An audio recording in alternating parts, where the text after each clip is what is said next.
నా టెస్టిమోనీ ఏంటంటే, దేవుడు నన్ను మరణ పడకల నుంచి నా 2 లంగ్స్ కొలాప్స్ అయిపోయినప్పుడు నేను కూడా ఒక విగ్రహారాధన కుటుంబం నుండి వచ్చాను. ఆ టైంలో ఏ ఒక్క దేవుడు కూడా నన్ను స్వస్థపరచలేకపోయారు. అప్పుడు దేవుడు నన్ను ఏ విధంగా స్వస్థపరిచారో దేవుడు నా టెస్టిమోనీని చెప్పమంటున్నారు. ఆ డాక్టర్ ఏంటంటే చాలా కోపిష్టి అనమాట. నాకైతే భయం వేస్తుంది. ఈ డాక్టర్ దగ్గరికి నేను వెళ్ళి నా టెస్టిమోనీ చెప్తే ఈయనేమంటాడో, హాస్పిటల్లో మత ప్రచారం చేస్తున్నారని ఇదేమన్నా అంటున్నారేమో అని.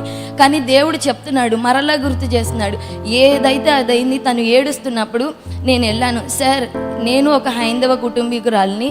నాకు ఒకప్పుడు దేవుడు ఎవరో తెలియదు.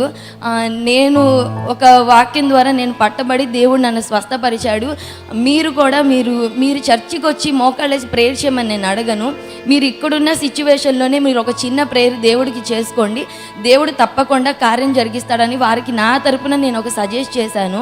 ఆ డాక్టర్స్ గురించి నేను బాగా భారంతో చేశాను. మా గ్రూప్కి కూడా ప్రతిదినం ఆ ప్రేయర్ రిక్వెస్ట్ పెడుతున్నాను. అన్న ఒకటే చెప్తున్నారు. అన్న చెప్పే వాక్యంలో నేను గ్రహించాను, మనం ఎక్కడున్నా ఏ స్థితిలో ఉన్నా దేవుడు మనల్ని ఎలా రక్షించుకున్నాడో మన టెస్టిమోనీ ద్వారా కూడా మన దేవుణ్ణి మనం పరిచయం చేయాలి అని నాకు అది గుర్తొచ్చి నేను ఆ డాక్టర్ ఏమన్నా పర్వాలేదని నాకు సాక్ష్యం చెప్పినప్పుడు వాళ్ళు ప్రేయర్ చేసుకున్నారంట. అయితే మొన్న కాల్ చేశారు, నన్ను ఎస్పెషల్లీ అడిగారనమాట, తన సిస్టర్ ఉంటే ఒకసారి ఇవ్వమని.